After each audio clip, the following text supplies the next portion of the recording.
bubble gum and kick ass. And I'm all out of bubble.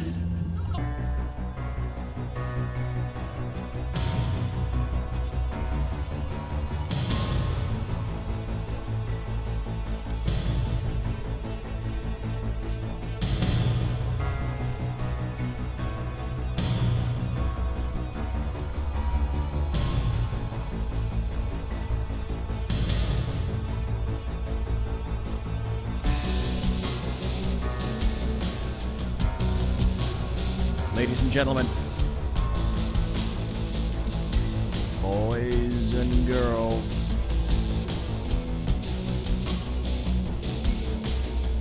guess what? Children of all ages, welcome to the Bloviating Zeppelin's Berserk Bobcat Saloon radio show, live and direct on the SHR Media Network, where BZ is broadcasting behind enemy lines in occupied California, just 2 miles from the locus of evil on the entire West Coast.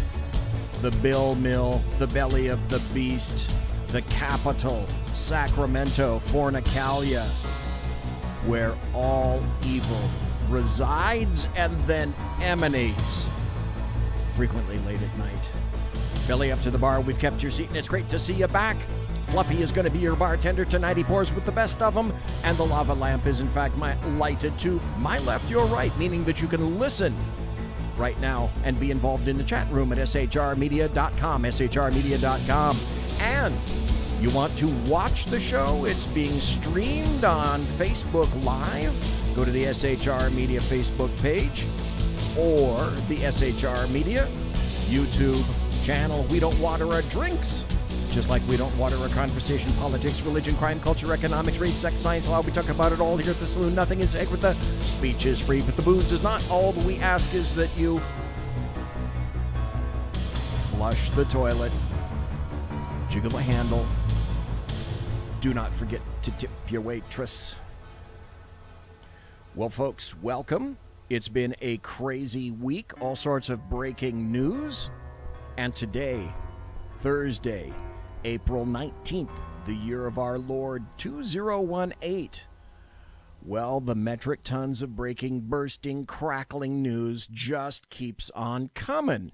Oh my God, it's like it never stops. I have to ask you, because I thought about this actually many times. Are you so immersed in politics? Probably not as much as I am, but do you ever step back and say, you know, today, I don't know, maybe this week, this month, I just need a friggin' brain cleanse. I need to cleanse all of the bullshit that's in my brain from having listened to all this political swamp crap that's been going on since almost, it seems like time immemorial. And there are times when I've wanted to step back, and admittedly I had some health issues, and there's still some health issues going up under the hat, which is one of the reasons I wear a hat. And I stopped publishing on my blog every day. I want to get that back. Basically the only things that I have time for, amongst other things, are reposting the shows, the individual shows, and then helping with the SHR Media blog itself, and then helping here in the studio, etc. I want to get back to blogging 1 post a day minimum. Jeff Dunitz, who's here, you can listen to him every Wednesday. He posts a minimum of 1 to 3, sometimes 4 posts a day. God bless him. I'm not sure that I can particularly do that, but I want to get back to posting at least once a day. That's my goal. I hope to be doing that within about a week or so. I have 3 magnum opus monumental posts that are coming.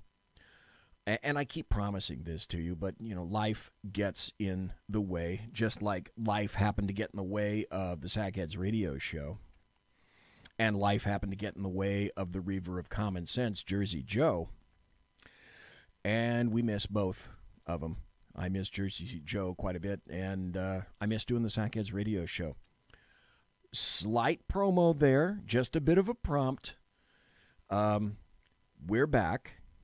The entire band is not back, but if you want to listen, if you go to shrmedia.com, you can go and listen and watch the show. I guess you can't really call it a replacement show, but it's in the same time slot that the Sackheads radio show was in. And it's Sackheads Against Tyranny, where myself and Sackheads Clint weigh in on issues of liberty, tyranny, freedom, etc., and a whole lot of news as well. Speaking of a whole lot of news, welcome to Mike in chat. Welcome to Whiskey Dale in chat. I am, in great anticipation of the Bobcat that Whiskey Dale sent. Now, if you look behind me, if you're watching on Facebook or happen to be watching on YouTube on the SHR Media channel, behind me is a license plate, and that license plate changes frequently depending on how I'm feeling. And I'm trying to figure out, when I get the Bobcat, where am I going to put the Bobcat? I'm thinking, because I want to get the Bobcat into the show the way it's created right now, so people can see it behind me. I'm trying to figure out, is there a space between my head and the top of the show right here? Because you can see that's clearly the top of the show. God, how can I do this? How can I put it? Am I going to be able to put it over here? Am I going to be able to put it behind me where the license plate is right now? Somehow I got to try to figure out where to put the Bobcat. Or the Bobcat may have its own screen on the wall where the blue on the air light is still, but I don't have a camera aimed at it right now. So I got to figure out, decisions. Unfortunately, I have to start out the show with this. I wish I hadn't, but everyone needs to know. All I'm saying is that at one point in 2016 and 2015, this tended to be a trend. And I'm hoping that it's not a trend that's started up again. And if I can get Fox to cooperate with me. Go back and let's start. Can we start? In Gainesville, Florida, where 2 Gilchrist County Sheriff's deputies were shot and killed at a restaurant in Trenton when a suspect walked up to the business and fired through the window. Attorney General Pam Bondi in Florida called that attack senseless, and she offered condolences and prayers to the families. The alleged gunman is reported to be dead, and the sheriff's office says no suspects are at large. So 2 Florida deputies were killed in an apparent ambush today in a restaurant in Florida. It was in Trenton, Florida, in what officials are saying appears to be pretty much a clear ambush of these law enforcement officers. 2 Gilchrist County deputy sheriffs were shot and killed around 3 p.m. after a suspect walked up to the Ace China restaurant and shot both deputies through the window. The Alachua, I'm screwing that up, I'm afraid, County Sheriff's Office said in a statement made on behalf of the Gilchrist County Sheriff's Office. As fellow deputies responded to the scene, they found the shooter deceased outside the business, and both deputy sheriffs, where they died of their wounds. Excuse me. The deceased were identified as Sergeant Noel Ramirez, 30, and Deputy Sheriff Taylor Lindsay, 25. Authorities said during an evening news conference they did not release the name of the suspected shooter. And what I believe at this point, my guess would be, since the shooter's dead, is once that was done, the shooter probably shot himself. Small favors. But unfortunately, again, 2 law enforcement officers were killed in very, I'll just flatly say it, terrible and tumultuous times for law enforcement these days. They're under the gun like never before. They're essentially cast to the wind and thrown to the wolves, literally, by their departments. That's another post that I'm working on. How leftists, and altogether way too many of them, are attempting to emasculate and defang law enforcement so that I wouldn't be surprised if the ultimate goal eventually, according to leftists, would be to remove any sort of firearms or defensive weapons from United States law enforcement officers. It's got to be going that direction at a time when, on the other hand, shootings, overall gun crime, has generally been going down. We saw this, as I indicated, as a trend back in 2015, where officers, New York, Dallas, all across the United States, were being targeted in ambush shootings, singly and multiply as well. My blessings and condolences to the family of these fallen officers. God bless them. They were sheepdogs, and the wolves succeeded again this time. And if you've read anything by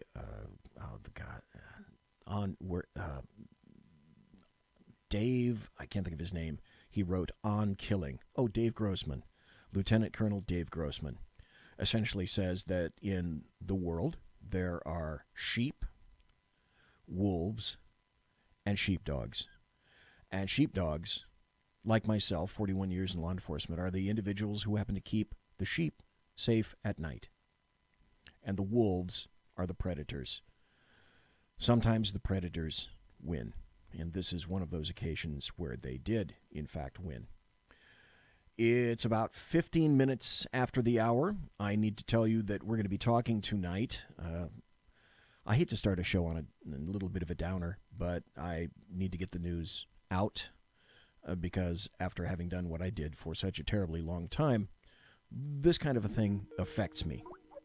And this is perfect timing because here we have Carrie Baxter Donovan calling in.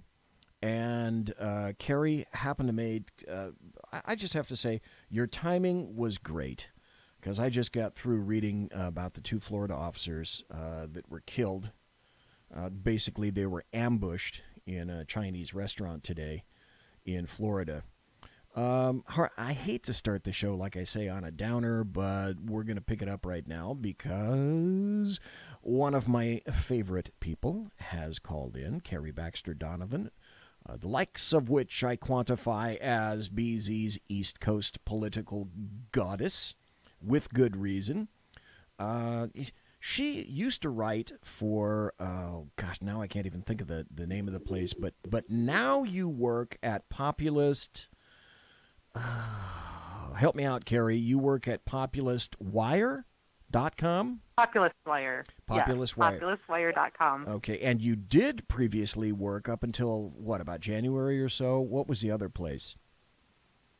For Big League Politics. Big League I still Politics. might drop some articles over there every once in a while. Okay. Yeah. I was dredging through your stuff, and I saw that the last article that you'd written at Big League Politics was right around in January. But January. I haven't embarrassed Carrie enough yet, so I'm going to do this. Now, here I have, folks, for those of you who happen to be watching, there she is, and this is her bio. If I can get that close enough and the camera can focus on it. There it is. There's her bio on politicalwire.com. And it says, Carrie lives in North Carolina with her children and dog Scout. Oh, stop right there. I like the name Scout. By the way, I've never asked you this before, Carrie. How old is Scout, and what kind of a doggy is he? Well, so Scoutabout is a chocolate lab, and she was born at Quantico. So that's why her name is Scout. And yeah, she's a little military dog. Okay. And yeah, she's a chocolate lab, and she's she's about 11 now. So 11 or 12. Was she a working dog? No, she's the pampered little puppy. Okay. She's my little baby puppy. And are chocolate labs as crazy as Crazy. other labs, or insensical as, say, golden retrievers? Oh my gosh! So I read somewhere that chocolate labs are like actually missing a gene or something. Like there's something maniacal about them. They are lunatics.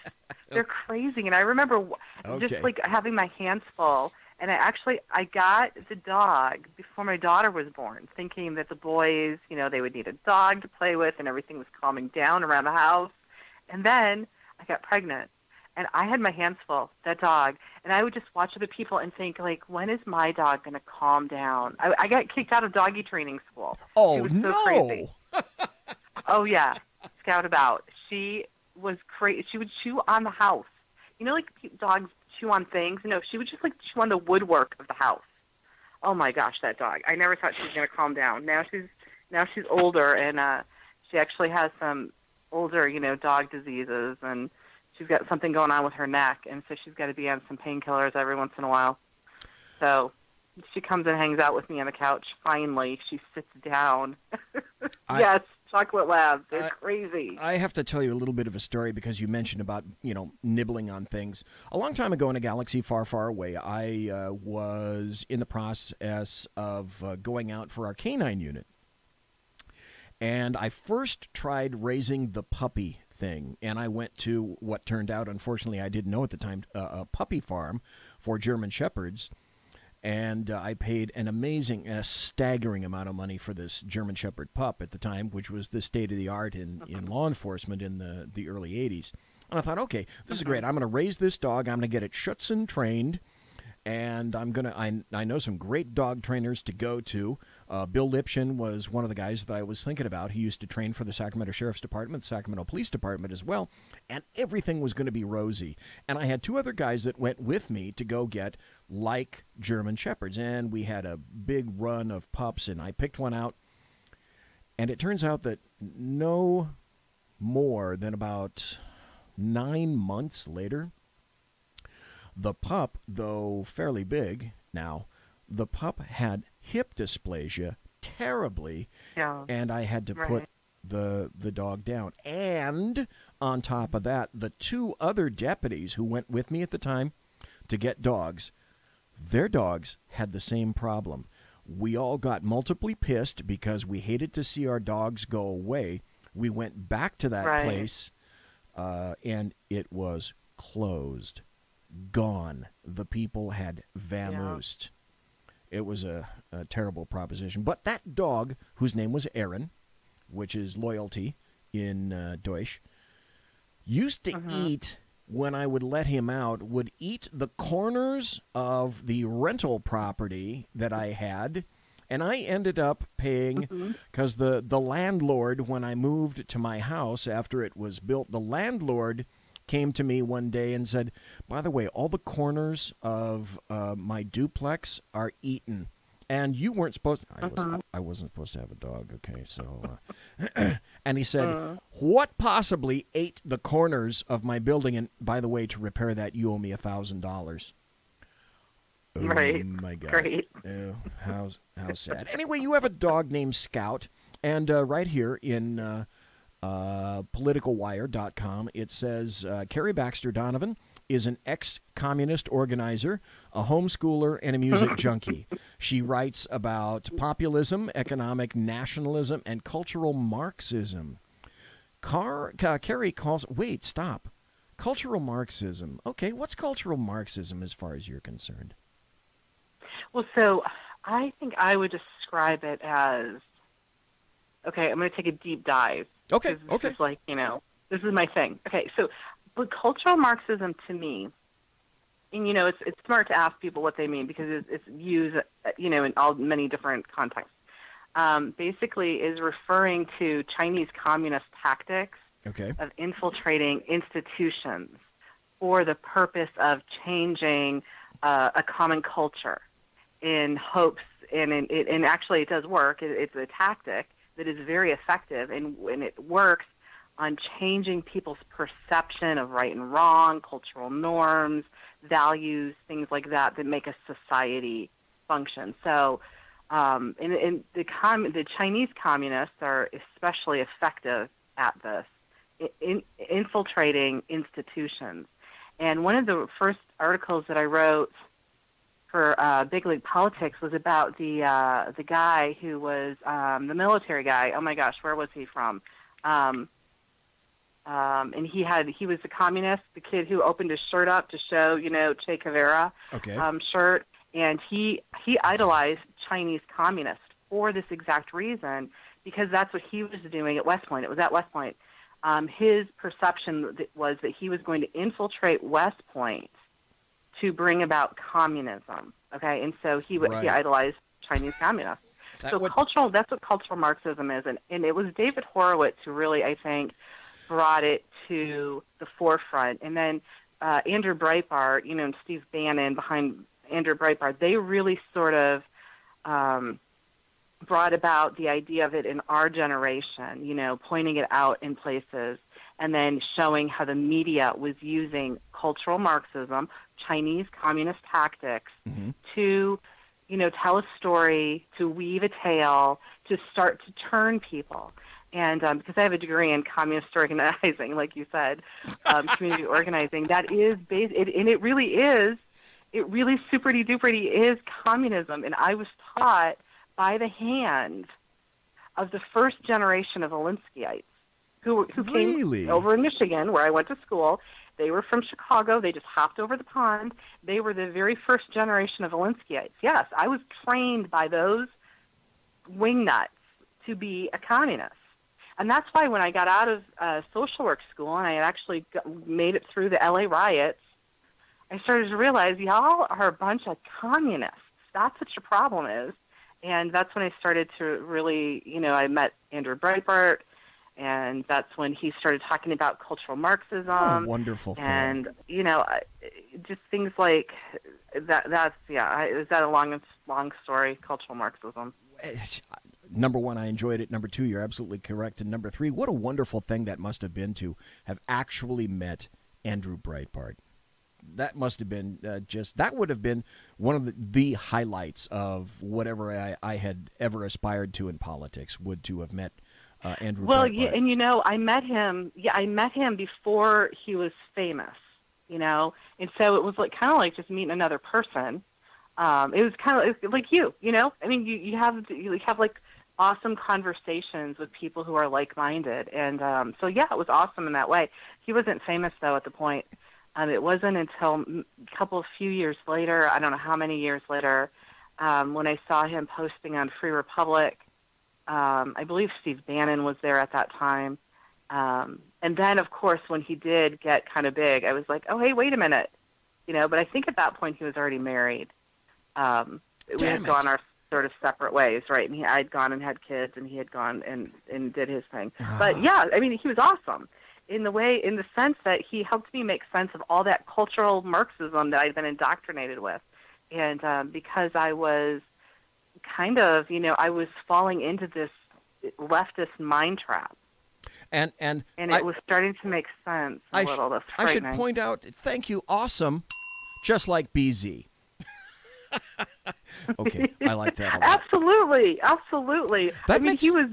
He was gorgeous, handsome, this awesome curly hair, which I love. Hey, don't you have curly hair?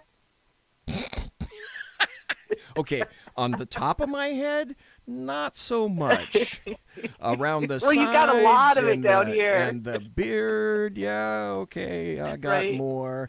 Hell, I have more hair in my ears than I do on the top of my head.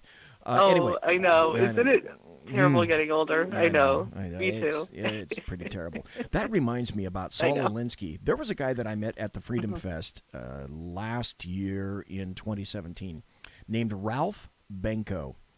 And he was from the Saul Alinsky Foundation. And he was kind of an off-the-cuff cat. And I spoke to him for about a half hour. And he said the Saul Alinsky organization isn't anything like what you think it is. He said it isn't communist. And the dude was like wild. He was half-cocked. I don't know whether he'd had a couple of cocktails before he sat down and talked to me. But the guy was so crazy. I want to get him back on the air, and I still have his card. Basically, what he was saying is that Saul Alinsky wasn't crazy, he wasn't a communist, and by the way, if you're smart, you can use all of the rules for radicals any way you want them. And as a matter of fact, he's completely correct with regard to that. And that's how I think I wrote rules. People on the right should start fighting back, just like that. Yeah. And, I wrote rules for deplorables, but really, when I first started posting on Free Republic, one of my very first posts was, and this was back in, 97, 98-ish. Okay. One of my first posts was, why do we not turn the rules for radicals back on the right? Absolutely, I agree with him on that. Bada bing, bada boom. He's full of it, though, that Saul Alinsky was a communist, and he was crazy, because all communists are crazy. So I would fight tooth and nail with that guy on that. But I know, but he makes a very good point. He was a great cat to talk to. I really do think that he'd had a couple of he had a couple of cocktails before he sat down to talk to me, because he probably lit up a fat boy too. Let's right? just say they're all stoned. He was pretty candid, let's say. Hey, okay, in chat, this reminds me, and we got about 3 more minutes before the bottom of the hour break, but they're talking about porn star names in here in chat. And by the way, welcome to Mike and Whiskey Dale, and I see you're in chat, and Simone's in chat, Mary Brockman's in chat, two other viewers are in chat, whom we will not unmask, by the way. Do they all have porno names? Because I don't have a porno name. And they're all talking about their porno names. So I'm going to ask you before the break. Okay, Carrie Baxter Donovan, the East Coast political goddess, what is your porno name? And here's how you find it. What was the name of the first pet that you had? That'll be your first name. So hang on a second, think about that. Okay. And then your last name will be the street that you first remember getting raised on. So for example, BZ right here is Squeaky Rainbow. That's my porn star name, Squeaky Rainbow. Yeah. That sounds way too cute. No, wait, the street that you first got what on? Oh, okay, the first name is the name of your first pet. Right, I got that, okay. Okay, and then the second name is the first street you lived on. Oh, okay. Oh, my goodness. Okay, so what is it? Okay, so that would be Kija was the name of the dog. Okay. Kija. And the name of the street was Vernon. Kija Vernon. Not bad. Unfortunately, I know it sounds like the porn star name thing. Hot. I don't know. The porn star name doesn't work real well if you're raised in New York and you're like Spot 42nd Street. That doesn't work very well at all. That's just sort of right out. The other thing that I noticed. I think in your bio on populistwire.com is that you call yourself a gonzo journalist after your writing hero who once said, when the going gets weird, the weird turn pro, Hunter S. Thompson. And this is not bad. This is not bad, Carrie Baxter Donovan. You put the sexy back in dyslexia. Not bad. I kind of like that. Now, did you ever read a lot of Hunter S. Thompson? Because he was before your time. He wasn't before my time. Oh, no. Well, okay, so here's the thing. I read, I was always fascinated with Hunter Thompson from the time I was little. I was also fascinated with Janis Joplin. Like, I have a very old dope soul, I have to say. But when I was in school, so I'm in college, and I'm getting a degree in community organizing and in social work. Wow. And in my sociology class, my stoner sociology professor, the required reading was Fear and Loathing in Las Vegas. And I'm like, I don't even have to come to this class because I'm an expert on this book, right? The required reading for my college sociology class. Now, at the time, I thought it was great because I just wanted to go party all the time. As a parent, if my child had that book as a required reading for just that book, one book for a class, I would throw a fit. But anyway, so no, I am very well versed in Hunter Thompson and in gonzo journalism, and it's actually Hunter Thompson that taught me the 5 W's. I mean, I actually learned journalism from Hunter Thompson. Really? That's probably why I'm not really, yep. Wow. Absolutely. Okay. He was one of, I think, I know he was crazy as all get out, and he actually, he took his life on my birthday. Are you serious? I know he took his life. Mm-hmm. And I think, if I'm not mistaken, you correct me, I think he was going through some medical problems, too. Yeah. And I know he was crazy, and I know he was depressed, and even sometimes he was kind of, a liberal wanker and kind of out there.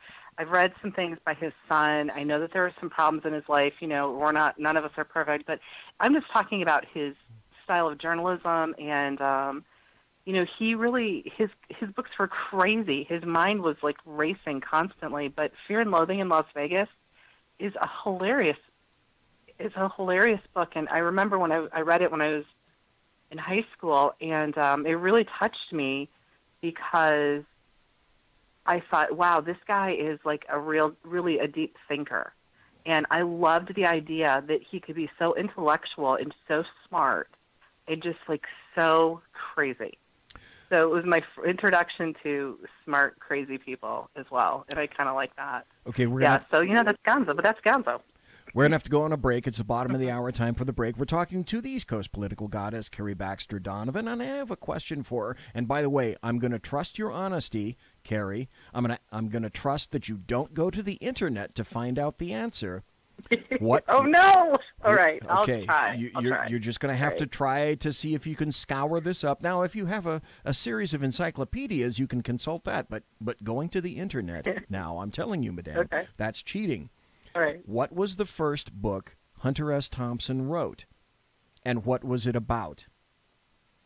Folks, we're going to be right back. Ooh, that's a challenging question. Okay, we're going to be right back here on the SHR Media Network. You're listening to the Bloviating Zeppelin's Berserk Bobcat Saloon radio show. Conservative media done right. You're listening to the SHR Media Network. Hey, it's Sean from the Sackheads radio show. Also one of the owners here at the SHR Media Network.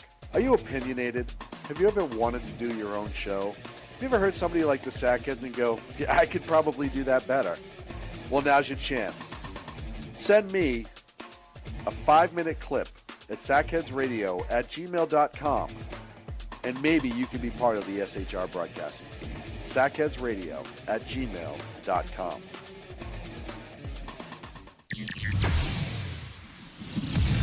Broadcasting behind enemy lines in occupied California, a mere 2 miles from the state capital, the Bloviating Zeppelin's Berserk Bobcat Saloon radio show can be heard every Tuesday and Thursday night at 8 p.m. Pacific and 11 p.m. Eastern, only on the SHR Media Network. Go to shrmedia.com to listen. You can also watch on the SHR Media Facebook page and the SHR Media YouTube channel. No goldfish were abused in the making of this ad. When dirty politicians, shadow governments, and deceptive Islam blind the world with fake stream media smoke, their only fear is one man with a cane. I'm Dave Milner. Join me through shrmedia.com, highplanestalkradio.com, and the Western Free Radio Network at Spreaker, YouTube, and iTunes for a different perspective weekly on the Unpleasant Blind Guy. And catch me on Jeff Mitchell's EDL Radio on blogtalkradio.com. There's no surrender ever, because truth is not always pleasant. Hey guys, it's Sackhead Clint. I'm excited to tell you about a brand new show here on the SHR Media Network. I'm teaming up with the one and only all-powerful, the Bloviating Zeppelin, sitting here to my left, bringing to you a fresh new show here on the network. It's Against Tyranny. And we'll be picking up where the Sackheads left off. Excited to be with you, sir. Sackheads Against Tyranny. We're going to chat. We're going to chat Wednesday nights. S-H-A-T. Sackheads Against Tyranny. Wednesday nights, 11 p.m. Oh, it's the same time, right? 11 p.m. Eastern, 8 p.m. Pacific. Same SAC time, same SAC channel. Yep. SHRmedia.com. See what I did there? It's your business diva here, Melanie Collette. I am inviting you to a front row seat as I discuss some of the most intriguing details of wealth and finance with today's movers and shakers in the world of business. Listen in and discover financial truths on a global, domestic, and household scale. Uncover topics that will impact your wallet today and in the future. Money Talk with Melanie airs Monday through Friday, 5 p.m. East, 2 p.m. West, right here on SHR Media and High Plains Pundit Talk Radio. You can't afford to miss it. Human by race, Christian by faith, American by nationality, and conservative by choice. Reverend Ralph J. Chittum Sr.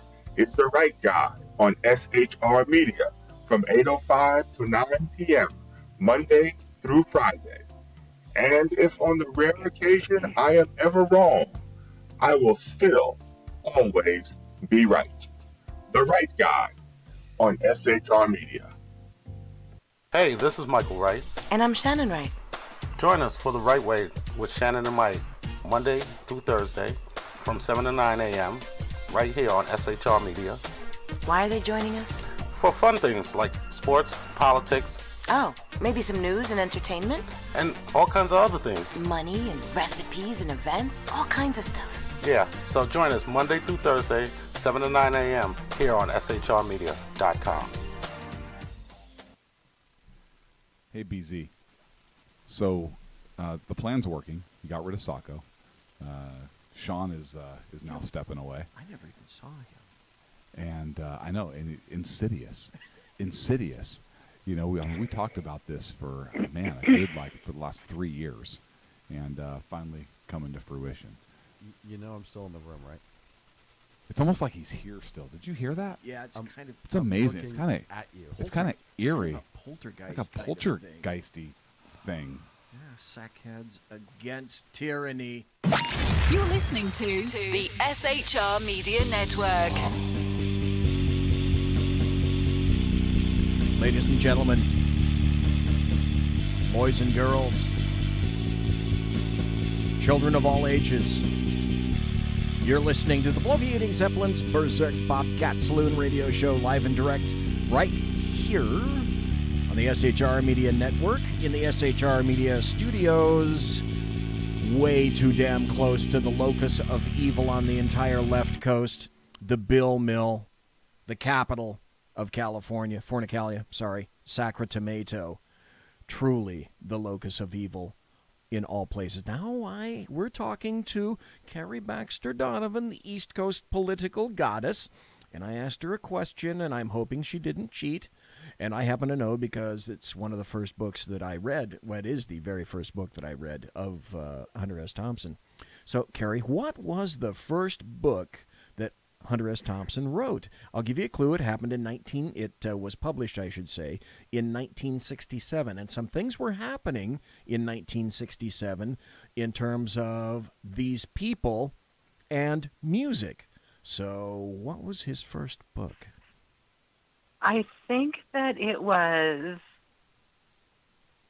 the one about the motorcycle gang, but I can't remember the title of it because it wasn't one of my favorites. You're right. Because I always go to Fear and I go to the Rolling Stone articles, the Fear and Loathing in Las Vegas and Fear and Loathing in the Campaign Trail. But it was like something about. The first one was something about motorcycles. You're right. You're absolutely right. It was Hell's Angels. It was published in 1967. And the Rolling Stones, and it became an issue at the time because the Rolling Stones, the music group, were stupid enough to use the Hell's Angels as a bodyguard of protectors at a concert in California in 66. And would it shock you to know that some people were roughed up and killed at that concert from the Hells Angels? And then right after that book, I think Fear and Loathing in Las Vegas was published in 1971. And I remember that because in 1971, one of my favorite movies came out, Dirty Harry. And I really like Dirty Harry. And it's so weird because you can look and see Dirty Harry, and you look in the background, and there is no Transamerica building in that movie, which really used to creep me out for a while because the Transamerica building in San Francisco is the one that's real pointy, real tall, very pointy. Right. At the top. Yeah. Anyway, okay, so you got it right. Congratulations. I think that's excellent. That's wonderful. Because if I had a producer, I'd say I was staggered. Really? But I think that's a great thing that you knew that. However, let's go back now to some articles that you've written recently, and I see that you published one within about a couple of hours. What was that? Oh, let's see. So tonight there's so much news going on. Oh, yeah. I wrote about Comey's memos, I think was the last one that I wrote, but today I've been writing about McCabe and Comey, and I wrote one, in my natural instinct is to get a little sassy, get a little gonzo. I do want to convey real news to people because I think that we're desperately lacking in real news sources. Right. But I do try to sometimes, I fall into my fantasy that I'm Hunter Thompson.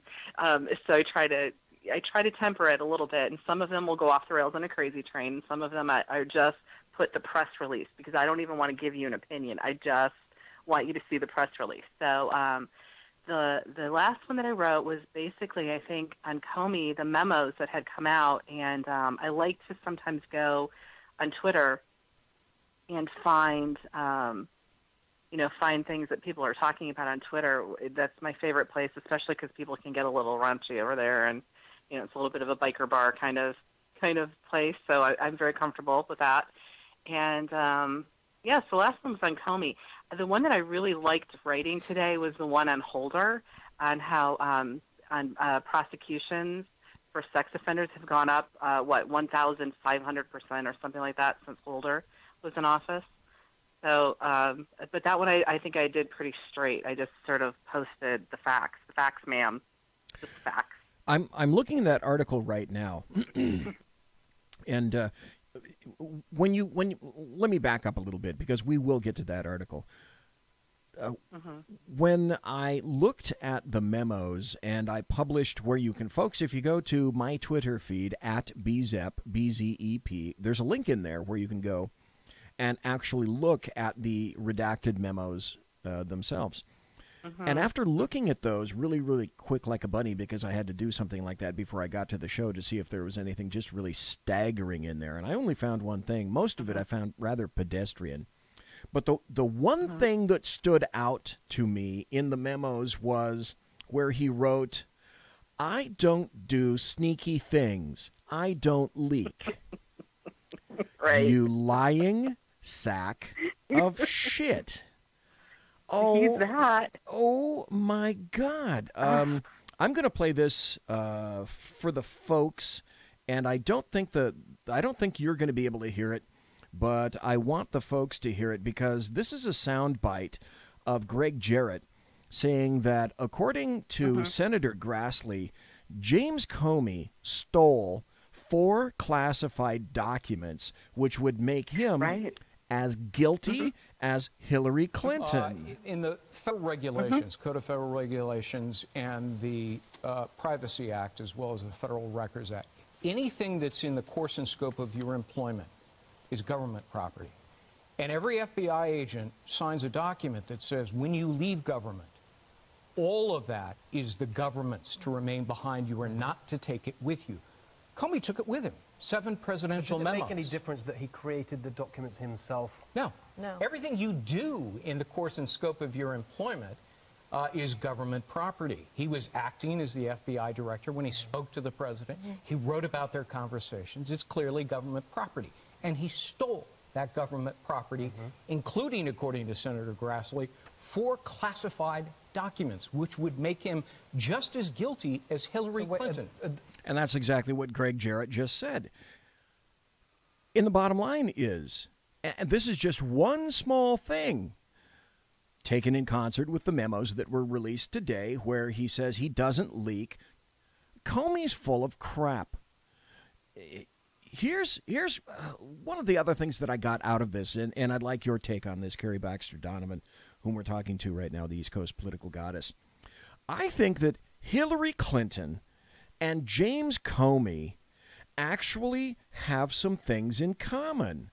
And I think it's this: their book tours, basically, they're using them right now as personal therapy. They were both grandly disappointed in their lives, and I think they're trying to retain some purpose in their lives because they were shot down so remarkably when they least expected it. these book tours, I think they are a form of personal therapy. I know that for a fact with Hillary Clinton, and the longer he opens his yap, the more I believe that to be true of James Comey. James Comey has no fucking idea about these two things. Number one, the first rule of holes, and number two, you've just published things in your book that counter, and they're immured in print, sir, things that they go against what he said under oath in front of Congress. James Comey doesn't know when to take a big cup of shut the fuck up. Any thoughts about that? Carrie Baxter, Donovan. Well, so first of all, I heard the Garrett. I heard what Garrett said. I think I was watching Fox News or a little while ago, and I heard him say it. And I'm thankful that I didn't have to hear Comey's voice. Comey's voice makes me want to pull my hair out. I've never heard a more menopausal woman, a coy little girl. I want to get up off my couch and go through the television and smack him. I mean, I'm not a violent physical person. Well, I am sometimes. When I have to listen to that voice, and you're right, that's what, exactly, this coy little, And when I this is a show, and I saw that you put graphic on there because I'm going to say what I really feel. When somebody, Lawrence O'Donnell, I was watching MSNBC, was talking about Comey, and he was speaking about his poetic, his inference and all of this, and I thought, I've never heard a social justice warrior talking about starting her period. I mean, I am like through the roof. I cannot stand him. Comey is like a woman. He drives me crazy. You've got a oh my gosh. He's a so 6 that is foot. what he has in common with Hillary. I also cannot stand the sound of her voice. I hadn't thought about the book tours, but they have, them both having such similar book tours. Yes, you're right. And I'm glad he hasn't shut the F up, because can the guy, he's digging a hole. I don't think he has a filter. He doesn't know. He's probably kind of a psychopath like Hillary. He doesn't know what the optics are of what he looks like, because he walks, he's tall, and there's all these videos of people kind of, scattering around him like, he's a king or a queen. He's probably a queen. And oh, Jesus. I think that he's kind of used to that sort of, people are just going to take what he says and believe it. My gosh, the guy has just outed himself. And then it's kind of embarrassing to watch him try to, be coy. This is what I said. I'm glad he's not shutting up, though, because isn't he vindicating President Trump and everyone in the administration? He's digging a hole. General Fund. And he's using his words can be used against him. If Donald Trump's words can be used against him in terms of executive orders by judges, sitting judges in courts, I see no reason why Jim Comey's words can't come back to bite him in the butt as well. This is the thing. And this is the thing that so many people, so many opponents of Trump, they can't get their head around it, that he always lets people have enough rope to hang themselves. It's his M.O. It's what he does. You always know he's going to give you the rope to hang yourself and just watch you. I didn't watch the TV show because I don't watch TV, but I hear that that's kind of what that You're Fired show or whatever that thing is called that he was doing. Oh, basically, the Apprentice, right. The Apprentice. So he's doing that, so with Comey, you just let him go off, let him go right ahead, and we'll watch him hang himself. But it's getting embarrassing now at this point. But the sound of his voice, please, just never make me listen to it again. I can't stand it. No, you're right, and I feel the same way about Hillary Clinton. That if for no other reason that I wouldn't have to listen to Hillary Clinton for 4 years, because listening to Hillary Clinton is like listening to Fran Drescher. I'd almost rather hear the sound of claws or talons or fingernails scracking across a chalkboard. That's possibly sonically more pleasing to me than Hillary Clinton. James Comey is triggers me. It does trigger me. Hell yeah. It triggers me. James Comey I think is a 6'8" Casper milquetoast. And he wants you to feel sorry for him when all of the crap was of his own making. And the funny thing is, both parties hate his ass. Oh, the Republicans hate him because sure do. because of what he did, and the Democrats hate him because he decided that he was going to open up after the emails were found in the Wiener laptop. And he decided to go after those again and look for more emails. The Democrats hate him equally as much now. And then he goes in front of all the TV shows. Georgie Stephanopoulos, oh my God.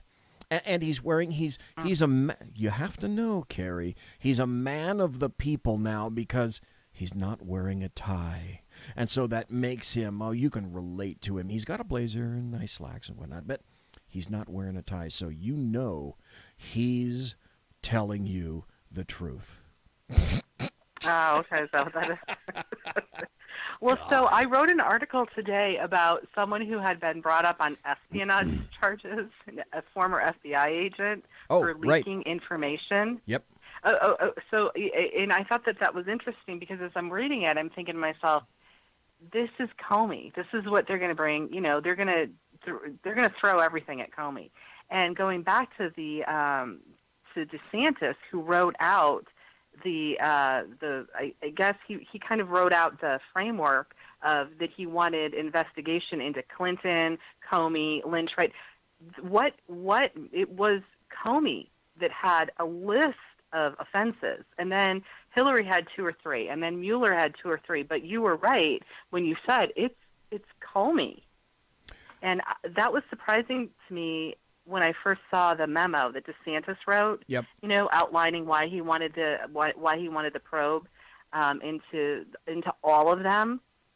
And then when I read the thing today about when I started putting that together, like, oh, this is setting the framework. And that's really what the Department of Justice, going through all those press releases, and I get about 30 of them a day. Now I'm getting them like, just a rapid fire. I'm starting to see that they're laying the groundwork. They're going to go after these. They're going to go after all of them. I'm convinced of it. And I think that, like you said, it's going to be Comey who's going to really get the book thrown at him, especially because he won't be out. He won't shut up. He's just out there. He's not even trying to protect himself. No, and the Maybe funny he thing thinks is, it's all the leftists that are having him on their shows, when in fact, oddly enough, they're not saying much at all about how he happened to screw the sphincter of the Democrats by doing that again with Hillary Clinton. That's conveniently left out. Now, you brought up an interesting point. Let's see, today's Thursday, Tuesday, I think it was. This agent, this 39-year-old agent by the name of Terry Albury, he admitted to giving The Intercept, that's a Glenn Greenwald site, a national defense document related to online recruitment by a very specific terrorist group, and that's what the DOJ said. So he just pleaded guilty to 1 count of making an unauthorized disclosure of national defense information and 1 count of unlawful retention of national defense information. But you know why he had to plead guilty? I can tell you why. 'Cause he's an Indian. He's not a chief. And we can go after the Indians all damn day long because we don't have to live in fear of any reprisals. And it goes back to BZ's DC axiom. And it's this. You never go after your predecessors, because if you do, your successors are going to come after you. And it's an axiom absolutely etched in stone all around D.C.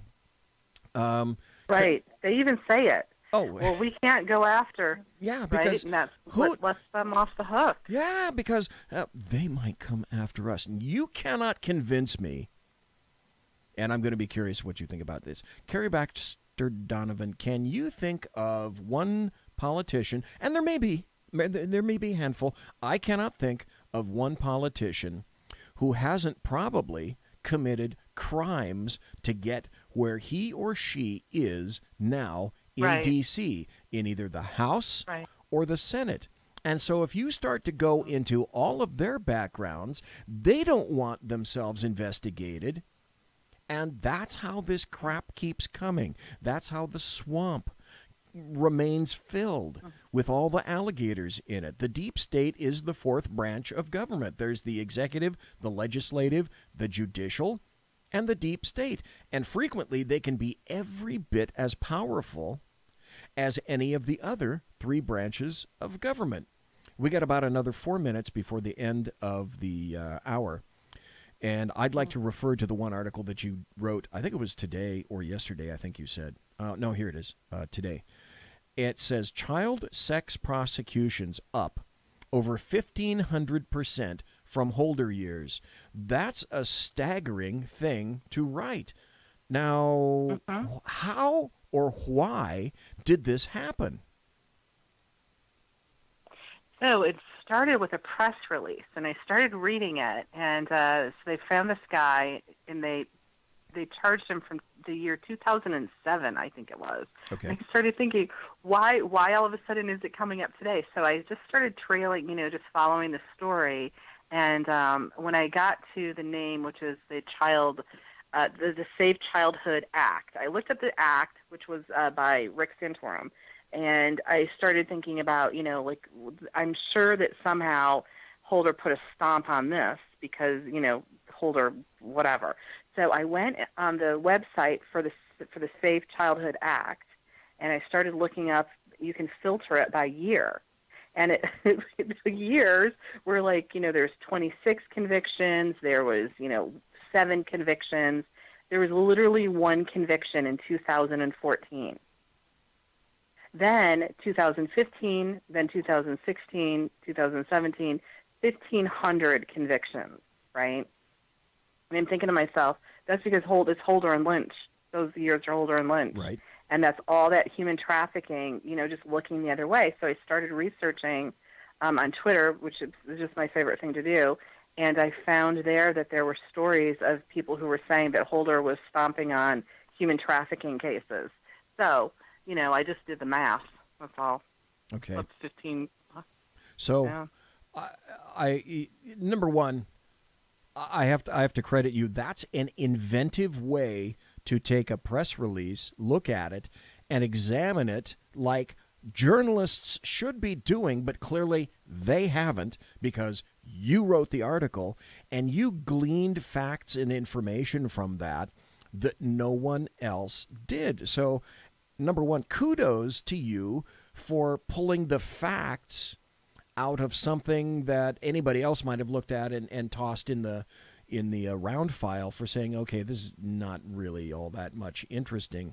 So I have to ask you, though, why were these things ignored by Holder and or Lynch?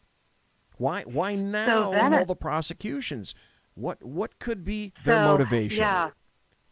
No, I have 2 theories, and I need to do a little bit more research on this. So this is just my theories. I don't know this. Okay. But I went and I found that there was a press release to the Department of Justice that was talking about Eric Holder's new ideas. Of course, he had new ideas on how to prosecute everything, right, which was basically like let all of his friends go or right. people he was going to make money off of right. and then go and persecute, over here these people.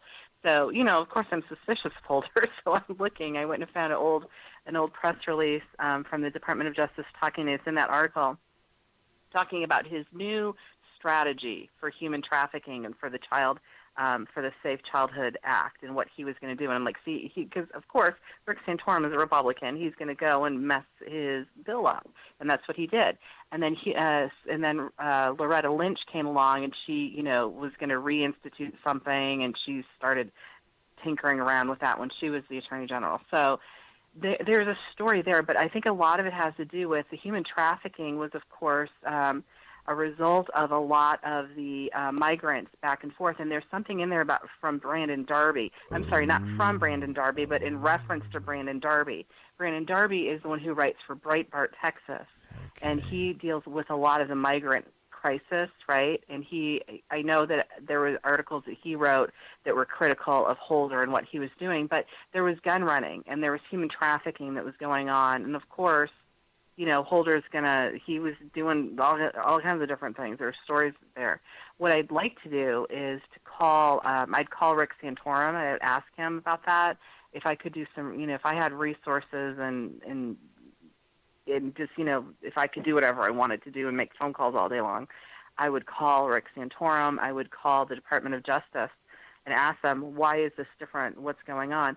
But, of course, we know that there's a crackdown on pedophilia and on human sex trafficking with the back page that has been shut down by the Department of Justice, that the Trump administration and Sessions have been hammering away. And so that's part of the reason why we're seeing this huge increase in prosecutions.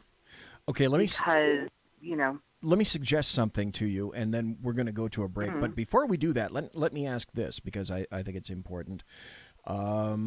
It's just about the top of the hour. It's 9 o'clock on the left coast, and it's the magic witching hour of midnight on the east coast where you live right now. And it's 1923 and 725.627 seconds in Bolivia, Bolivian time. If after the break, would you be able to hang around till like 15 after? Yeah, totally. Okay, all right. I'd then love to. Let me suggest this, and then I'm going to take a break, and then I'd like your response to what I'm going to say, which is this. Would it be proper or accurate, I'm going to say, to suggest that Holder and Lynch did not want to go after human traffickers because they already had information to indicate that the bulk of human trafficking was occurring due to illegal immigrants? Folks, think about that just for a moment. Hang around. Right, We'll be right right. back talking to Carrie Baxter Donovan, East Coast political goddess. You're listening to the Bloviating Zeppelin's Berserk Bobcat Saloon radio show live and direct right here on the SHR Media Network. Don't go anywhere. Conservative media done right. You're listening to the SHR Media Network. Hey, it's Sean from the Sackheads radio show. Also one of the owners here at the SHR Media Network. Are you opinionated? Have you ever wanted to do your own show? Have you ever heard somebody like the Sackheads and go, yeah, I could probably do that better? Well, now's your chance. Send me a 5-minute clip at sackheadsradio@gmail.com, and maybe you can be part of the SHR broadcasting team. sackheadsradio@gmail.com.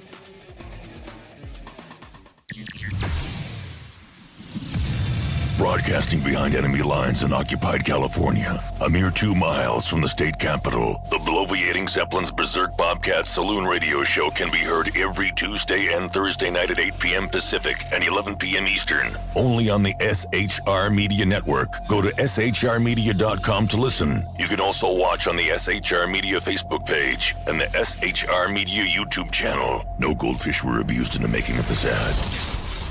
When dirty politicians, shadow governments, and deceptive Islam blind the world with fake stream media smoke, their only fear is one man with a cane.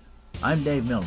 Join me through shrmedia.com, highplanestalkradio.com, and the Western Free Radio Network at Spreaker, YouTube, and iTunes for a different perspective weekly on the Unpleasant Blind Guy. And catch me on Jeff Mitchell's EDL Radio on blogtalkradio.com. There's no surrender ever.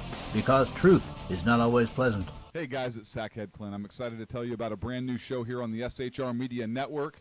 I'm teaming up with the one and only all-powerful, the Bloviating Zeppelin, sitting here to my left, bringing to you a fresh new show here on the network. It's Against Tyranny. And we'll be picking up where the Sackheads left off. Excited to be with you, sir. Sackheads Against Tyranny. We're going to chat. We're going to chat Wednesday nights. S-H-A-T. Sackheads Against Tyranny. Wednesday night, 11 p.m. Oh, it's the same time, right? 11 p.m. Eastern, 8 p.m. Pacific. Same SAC time, same SAC channel. Yep. SHRmedia.com. See what I did there? It's your business diva here, Melanie Collette. I am inviting you to a front row seat as I discuss some of the most intriguing details of wealth and finance with today's movers and shakers in the world of business. Listen in and discover financial truths on a global, domestic, and household scale. Uncover topics that will impact your wallet today and in the future. Money Talk with Melanie airs Monday through Friday, 5 p.m. East, 2 p.m. West, right here on SHR Media and High Plains Pundit Talk Radio. You can't afford to miss it. Human by race, Christian by faith, American by nationality, and conservative by choice. Reverend Ralph J. Chittum Sr. is The Right Guy on SHR Media from 8:05 to 9 p.m. Monday through Friday. And if on the rare occasion I am ever wrong, I will still always be right. The Right Guy on SHR Media.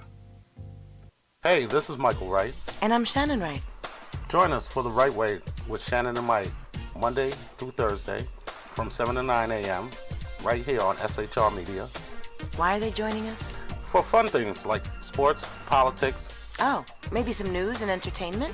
And all kinds of other things. Money and recipes and events, all kinds of stuff. Yeah, so join us Monday through Thursday, 7 to 9 a.m. here on shrmedia.com. Hey, BZ. So the plan's working. You got rid of Sacco. Sean is now stepping away. I never even saw him. And I know, and insidious. You know, we talked about this for, for the last 3 years, and finally coming to fruition. You know I'm still in the room, right? It's almost like he's here still. Did you hear that? Yeah, it's kind of. It's amazing. It's kind of at you. It's kind of eerie. Kind of a poltergeist. Like a poltergeisty thing. Yeah, sackheads against tyranny. You're listening to the SHR Media Network. Hey, cats and kittens. Welcome back to the Bloviating Zeppelin's Berserk Bobcat Saloon radio show. Thanks for listening tonight. Kind of a jaunty little tune. So, we're back, and we're listening to Carrie Baxter Donovan. We're talking to her. And Carrie, I suggested that perhaps Holder and Lynch didn't want anything to do with human trafficking because it would have cast a terrible light, perhaps a few aspersions on the lovely illegals that we want so much to import more of into the United Snakes of America. Might I be going in the proper direction on that, do you think? Well, I mean, I try to write some news articles without my own opinions, but that's what I would suspect. The other thing is that I'm always in the back of my mind, I'm thinking, well, you know, the Democrats allowed the government offices to be filled up with Muslim Brotherhood. They have a different cultural value about childhood and about children, about exploitation, you know, exploiting. And women, their chattel. I think, right. So, yeah, I think it was probably, you know, they didn't want to offend illegals or Muslim Brotherhood who were, you know, in their administration is what I would guess. But I don't have any proof of that. So I try to sort of walk it up to that gate and just kind of leave it there for the reader to hopefully figure out. But definitely there were issues with the border, which is, you know, what Brandon Darby was writing about at the time. So I know there was that, and there were other people who were making reference to, you know, Mexicans, cases where there was human trafficking and it just being left open and left alone by Holder. So, yeah, probably, most likely. There are two more articles that I want to go over with you. I don't want to hold you too long, but I would like you to talk about these. The one is, and this is, I'm really glad that you wrote this because I found this primarily uncovered, and I tried to get motivated to write a post myself about it, but with all the crap that's going on, I just didn't. I eventually want to get back to blogging once a day at least. But you wrote something that very few others covered, and I think it's incredibly important. And the title of your article is Welfare Reform, Trump Signs Executive Order. And this is not unlike Willie J. Willie J. got excoriated because he instigated welfare reform way back in 1996. Now, it was okay then, but the leftists today say, oh, no, we can't do anything about that. But I have to say, I must be honest, when Clinton decided he was going to do that, I had to support him on that. But Trump came out with an executive order And so maybe you can tell us a little bit about what might be in that order and what's the point of it, because my God, did it need to be said and done. So the executive order on welfare reform is actually it's another Trumpism. It's absolutely brilliant. So because it's going to fulfill his campaign promises, you've got all of the economics. He really wants to get people back to work and off of welfare. But out of that trap of welfare and out of that thinking of themselves as nothing but, capable of collecting welfare. That's very important to him as a president. I know that from going to different economic summits, so there's that. But also what's in that executive order, if you look at it and you scroll down, there's something magical in there, which is that he has called on federal offices to prove that the people who are hired, and by the way, these are laws that were on the books when Obama was there. So his executive orders usually have to do with prior law. So they're not inventing new things, which means they're lasting, right? It's not like Obama just, I have a pen in my phone and I'm going to make stuff up. Right. So in there is that he wants people to prove that they have hired people with citizens. They have 90 days to prove that their employees are citizens, which is another campaign promise, promise kept. I think let me see if I can get to my computer and look it up. But if you scroll down there, it says something about 90 days. Okay. While you're looking for and that, that's buried in. While you're looking for that, if there's one thing that I have to say that I absolutely thought that Donald Trump and the Republicans should have emphasized much, much more was E-Verify. If the mandate is on to use E-Verify and it's checked and employers start to being shot in the butt for not doing it and there are consequences for not using E-Verify, you almost won't need a wall. Now, I'm a big advocate of the wall, but if you really want to stop the base motivation for people coming into the United States of America, it's twofold. Jobs, paid at a lesser wage rate, by the way, than other Americans, and two, free cheese. If you shut down the availability of jobs and we find out just who is getting the jobs, and if they're illegal, you can't hire them. E-Verify must be supported. Now, where did I read that? There's something in one of the press releases, and like I said, today, the last couple of days have been crazy because I must have read like 60 different the executive orders of the last month, and then all of these different press releases. But there was something in there about basically turning back on the electronic sharing between federal offices that has been turned off. Was kind of the framework, and it was. I'm going to have to go back and find that. Now they're all starting to run together, but. That'd be a hell of an article in and of itself. And that's what a lot of what Obama and his administration did. Just like, Sally Yates basically told Horowitz, "You're done," and she basically turned him off.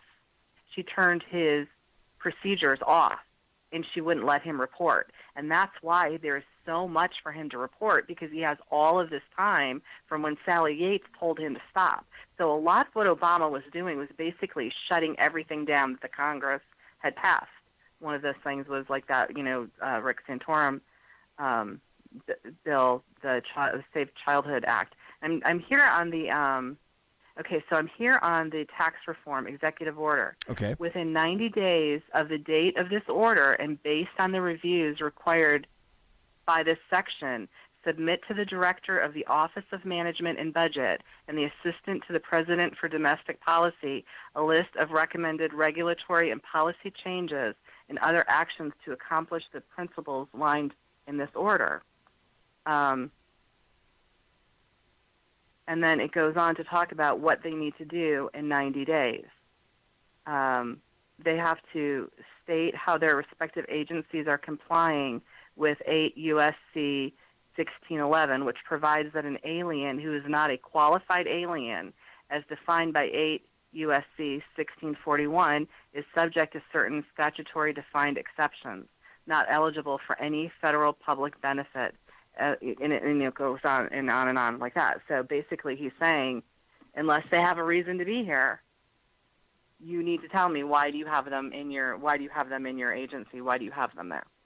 Well, and the other thing that you mentioned that I think is incredibly important is that too many federal agencies can't talk to each other. They can't shake hands digitally. They cannot share information. And if they were able to do so, then they would be able to find out who are the welfare frauds. They'd be able to find out who are the illegals. They'd be able to find out who's getting Social Security benefits. They'd be able to find out who's getting benefits that they're not entitled to. But it's my and there was another. It's my fervent belief that Holder, Lynch, and Obama et al., everyone in the DOJ, wanted to make sure that that information was not revealed because it furthers their meme. And there was another press release. I'm sorry, I'm getting excited now. There was another press release that came out, and it was just like 2 or 3 little lines. And I thought, okay, because they're usually so much longer. What is this one? It must be something important. And it was basically about how they were revoking the right of someone being in the country based upon something that he had done and his entire family. And I thought, there it is. That's what it is. And his entire family. Basically, he had broken some law, and they were saying, you're not allowed to come back into the United States, and neither is any of your family.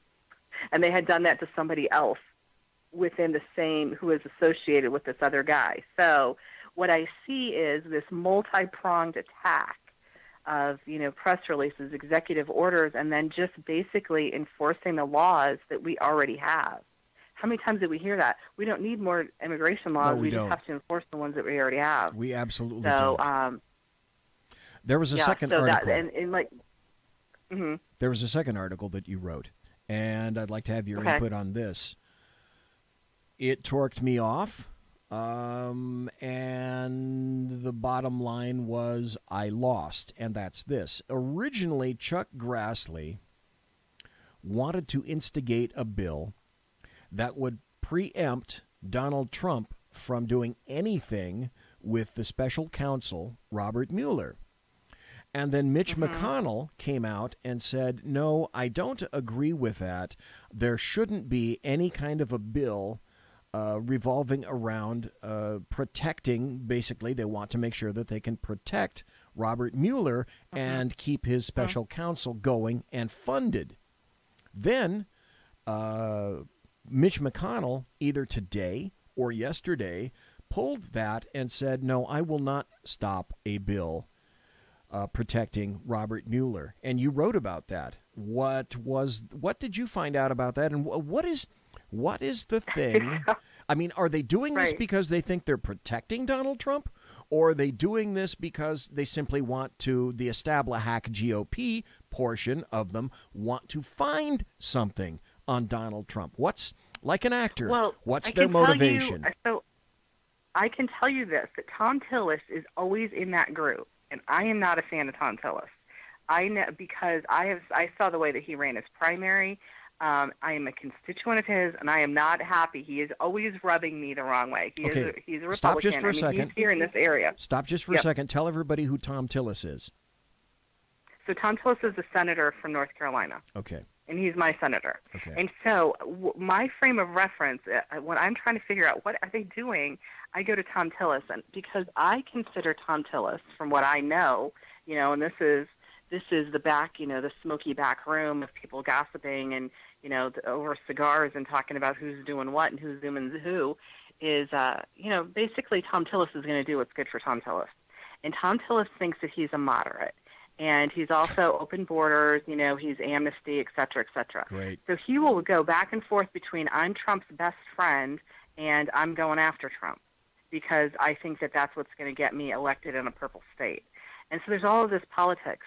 But he's on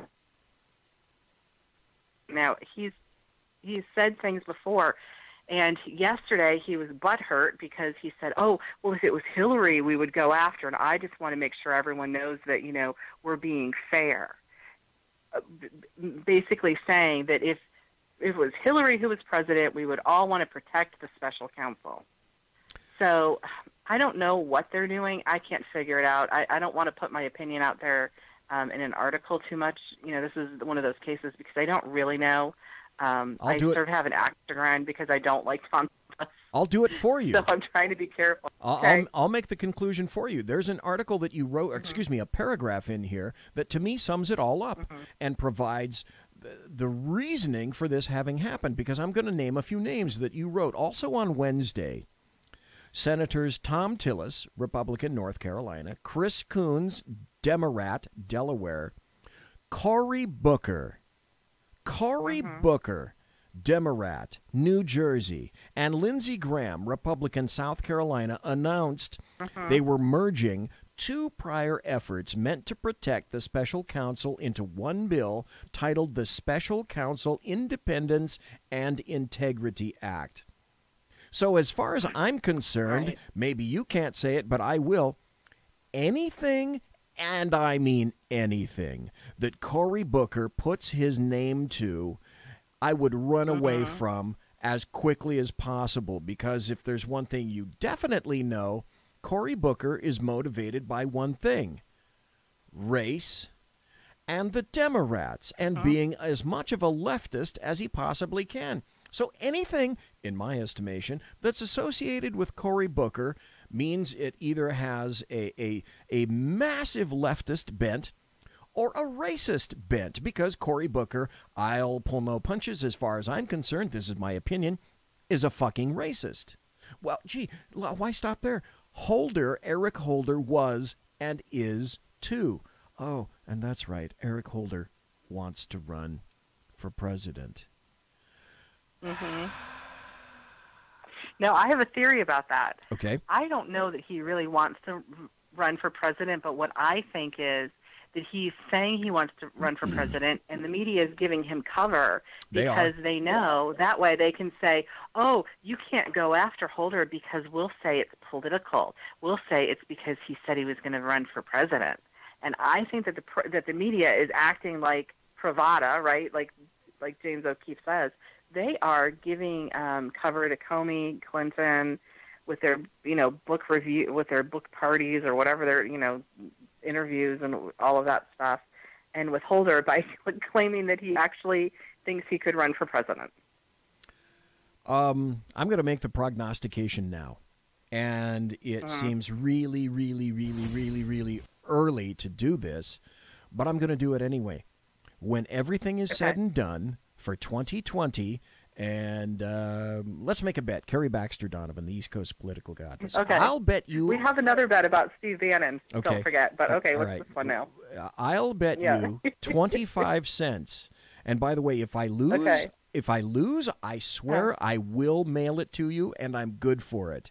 Okay. But I'll wager that when everything is said and done for 2020, the Democrat nominee will be Kamala Harris. Oh, I think you might be right. Wait a minute. I have to bet you, so that means I have to take the opposite. All right.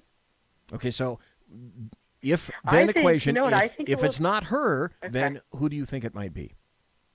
Okay, if it's not her, then I think it will be... Oh, my gosh. I think it will be crazy Joe Biden. There's a ton. Oh, or let me throw this in. I think there's going to be a mass amount of people who are going to try to run for the primary, because they're all going to be trying to keep themselves out of prison.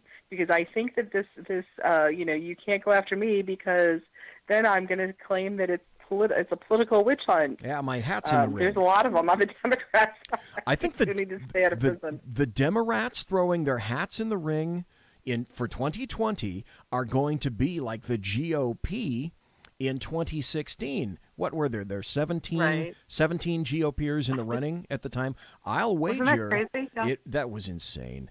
I'll wager that there will be a similar number, a ton of Democrats who are going to throw their hat in the ring for the presidency in 2020. But I'm just suggesting way early that it's going to the final decision will be Kamala Harris, because she's a twofer. You're right. So I think, but I'm going to take crazy Joe Biden. Okay. Let me throw Yeah, I this think out crazy there Joe as an irritant. I'm going to throw this out there as an irritant for you. Okay. Well, it keeps me young and keeps my circulation going. So, okay, what? Do you think that Hillary Clinton would try it again? To keep herself out of prison, I think so. But she wouldn't make it, I don't think, to the end. But yes. Okay, so I could see her trying again. You think that Joe Biden may possibly do that, and like he could have gotten in 2016, will he go after the sympathy vote, so to speak, even though it will be 4 years later? Can he still acquire the sympathy vote for his son Beau, who passed away? Can he use that as an impetus politically? I think that, yeah, and I think too that it's becoming very effective for them because, okay, I'm just going to say it, to act retarded. I'm just kind of stupid. I'm just kind of retarded. I can't do anything else, and I'm just lovable and goofy. So yeah, I think that's what he's going to do. Oh, but if he does, oh my God, Carrie, will there ever be? Joe Biden is the proverbial target-rich environment. Oh my God, all you have to do is go to, I don't know, YouTube and insert, either in your favorite search engine or YouTube, and insert one word, Bidenism. And the crap that you're going to get, the guy with his creepy hand on the shoulder of some young little girl, or he's leaning into some teenager, and you can see him leaning up against a young female, or patting her on the shoulder, or reaching around behind her back. Oh my! What gets me about that are the parents who stand there and watch, the men who watch their wives or daughters, because I'm thinking, how could they want that political power that much that they would allow their child to be exploited like that in their front of their face, which is just emasculating and just... I'd pop the guy. I love the video where Sessions shoos his hand off, right? Like, get away from my granddaughter. I would probably, you'd have to get a big belt and tie me to my chair to make me not jump up out of my seat and fall on the guy, intentionally fall on him. I don't know how they stand there and watch that. The creepy, my God, Carrie, the creepy factor off of Joe Biden is it's fucking geometrical. Mike in chat says, okay, he's throwing his hat in the ring for a couple of people. He's saying that he thinks either maybe Martin O'Malley or Terry McAuliffe throwing their names in. But I mean, those would be more serious candidates, right? I truly think that we're going to see in 2020 a 2016 replay from the GOP, only done in 2020 on behalf of the Democrats. I think you're going to see a ton of those people throw their names in the ring. Yeah, Terry McAuliffe, that's a good one. I mean, that would actually make sense. Or White Mamba. White Mamba says, "Hey, what about Pocahontas, Elizabeth Warren? Right. What happened to her? Doesn't she?" I'll tell you this, though. I'll wager that Pocahontas does, in fact, throw her name in the ring for 2020. Right. I'll bet you. And I'll bet you a nickel. Okay, right now, I'll bet you. Hero. Yeah. I'll bet you a nickel, not 25 cents, because I don't want to go overboard or crazy. I'll bet you a nickel. I'm going to get rich off you. I know. I might even be able to buy a whiskey. I know. Don't spend it all in one place. I bet you a nickel that of those persons who will run a serious campaign for president on the Democrat side in 2020, one of them will in fact be Elizabeth Warren. Oh, she's. Do we have a bet? bet On these people? Absolutely. Yeah. She probably. Okay. Yeah. Alrighty. It's time for the break. I know folks. that my. I'm sorry. Go ahead. Finish. Oh, I was going to say quickly, I know that my young niece in Massachusetts loves Soaks Honest. So she has her followers. No. Oh, sad, Yes. sad. How sad is that? There's something in the water in Massachusetts. And there's a reason they're called massholes. I learned that. You know who taught me that? Sackhead Sean. Sean. Yep. You know that for a fact. All right, folks, we've been talking to the East Coast political goddess. We got to go on a break.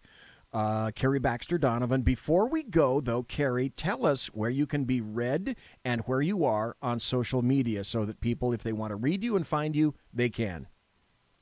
Well, thank you so much for letting me come on and chat, and I just loved hanging out with you. Been a great time. First of all.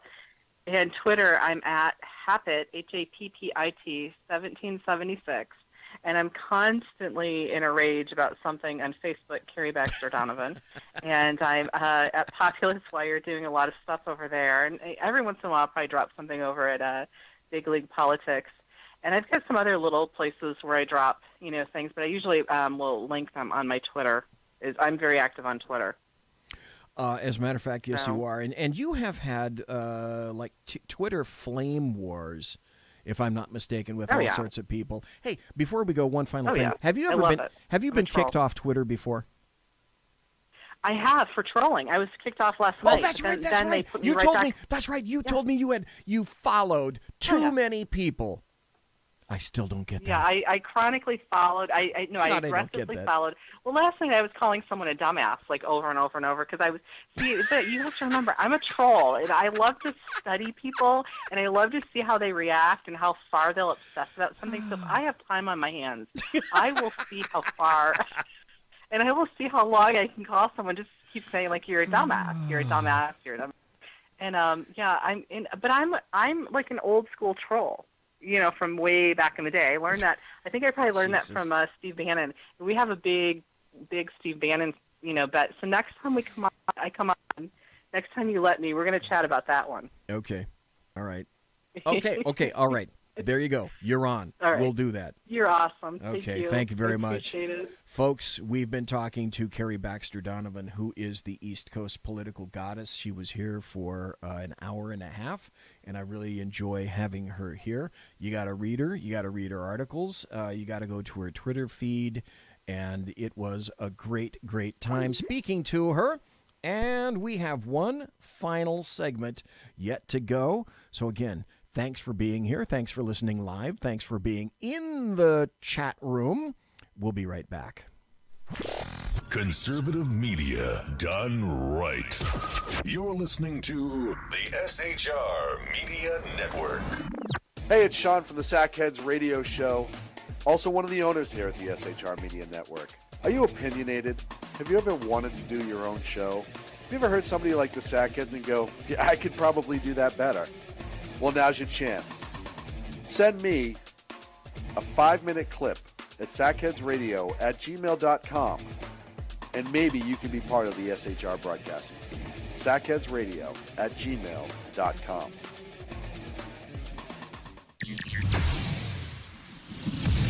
Broadcasting behind enemy lines in occupied California, a mere 2 miles from the state capitol, the bloviating Zeppelin's Berserk Bobcat Saloon radio show can be heard every Tuesday and Thursday night at 8 p.m. Pacific and 11 p.m. Eastern, only on the SHR Media Network. Go to shrmedia.com to listen. You can also watch on the SHR Media Facebook page and the SHR Media YouTube channel. No goldfish were abused in the making of this ad.